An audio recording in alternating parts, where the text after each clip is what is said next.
In a somewhat odd move, LG has introduced a new flagship model just months after the release of the G4. Let's take a look to see if this all-new series can justify the cost over its baby brother, or if you should just save your money and go for the safe choice in the G4.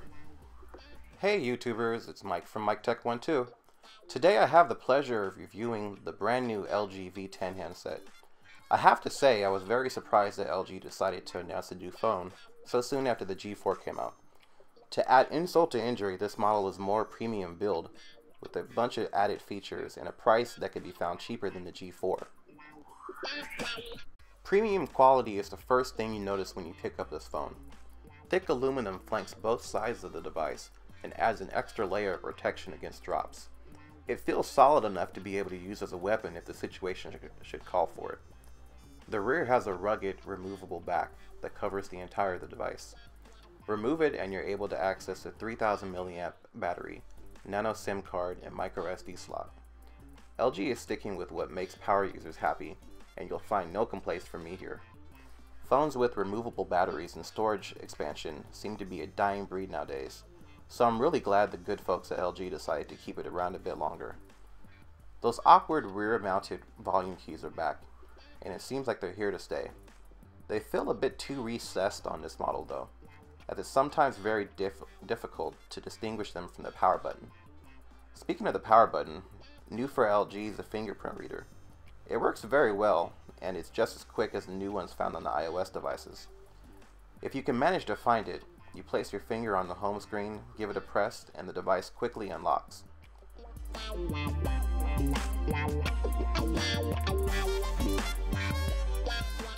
Also still present on the device is the IR blaster. This is one of those features that you'll never really miss until you don't have it available. Note 5. The speaker is about as good as a side-mounted speaker can be. It gets plenty loud. I wouldn't call it iPhone good, but it's decent and gets the job done. I really wish manufacturers would at least put another speaker on the top. That way if you're looking at the phone in landscape, you get somewhat of a stereo sound. Most devices no longer have speakers on the rear devices, so at least they are learning, slowly but surely.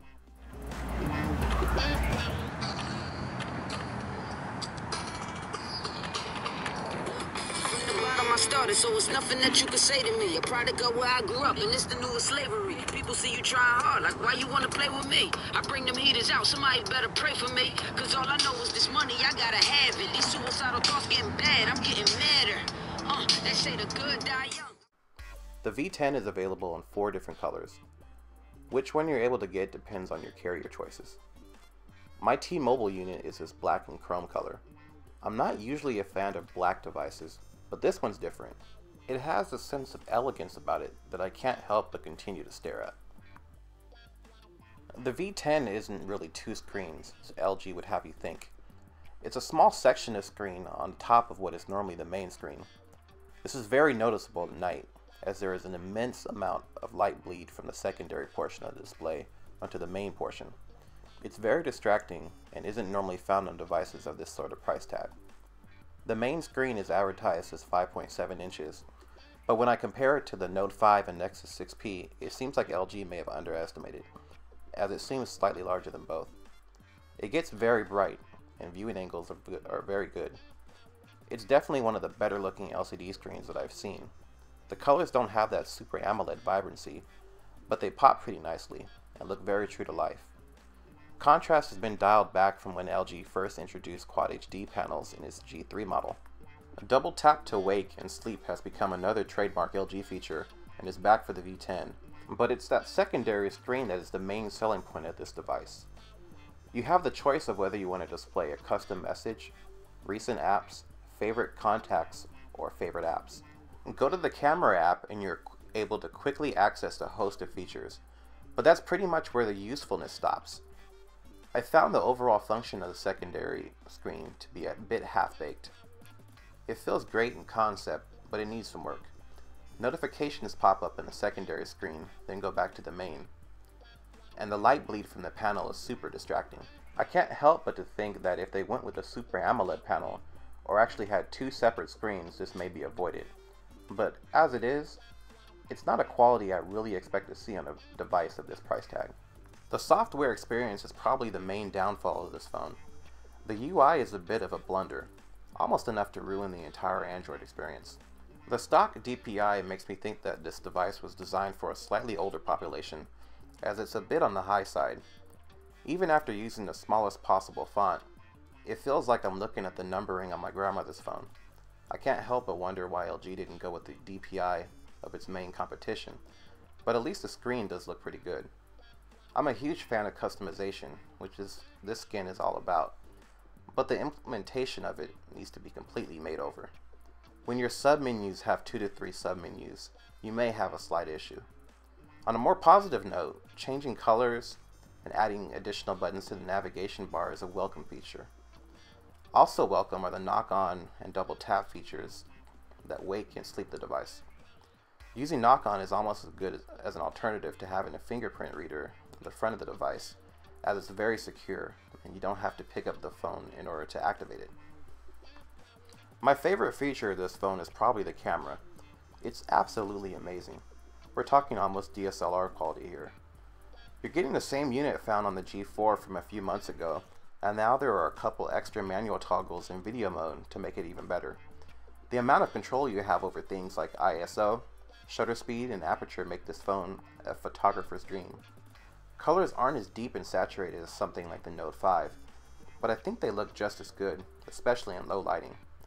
The rear camera is a 16 megapixel unit with an f-stop of 1.8, while there is a twin 5 megapixel units on the front. One camera is for normal selfies and the other one is for wide angle, where you're trying to get your whole body or all your friends into one picture. There is a new mode where you're able to take a photo from every camera at the same time. It's a neat trick, but I don't see getting much use out of it besides this review.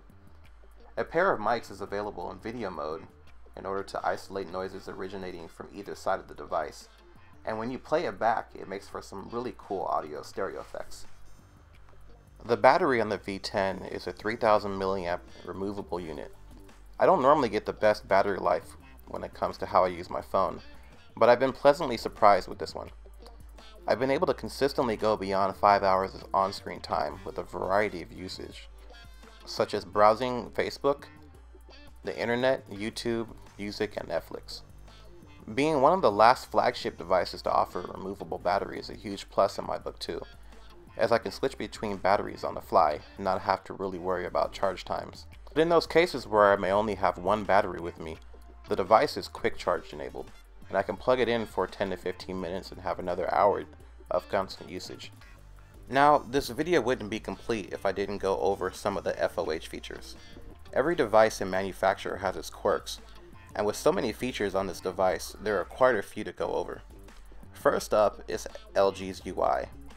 I know I already talked about this, but it's terrible. The good thing is this is Android, so I'm able to customize a lot of aspects of the interface from various tweaks, and depending on the carrier of your phone, you can be easily routed for even more customization.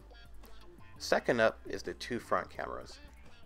Although both take some really excellent looking photos, I can't see why you wouldn't want to use the widescreen 100% of the time. LG probably could have offered a slightly cheaper price, or a slightly larger secondary screen if the second camera wasn't present. At the very least, they could have used that space for a front flash, or for one of those low light selfies. Last but not least is the UI lag. The LG phones that I've tried over the last couple of years have this slight hesitation. It's like a click, boom, click, boom. Other phones are buttery smooth and applications open right up. Most people probably wouldn't even notice this issue, but I think with a top tier device with a great processor should be better. Hopefully this will be solved when Marshmallow comes out early next year. This may be the best looking device of 2015. There are quite a few shortcomings, but overall this is a really good device. It took me some time to really appreciate what LG has given us, but I have to admit that this device is awesome. It's premium enough to justify its cost, and rugged enough for me to use it without a case. While something like the Nexus 6P gives us elegance and simplicity, this one is all about how much stuff can be packed into one device. So if you're looking for a device that does a little bit of everything, Do yourself a favor and give this device a chance. I bet you'll be super happy with the outcome. This has been Mike with MikeTech12. If you've liked what you've seen, please hit that like button and subscribe to the channel. We have loads of new content coming your way. Thanks for watching. LG.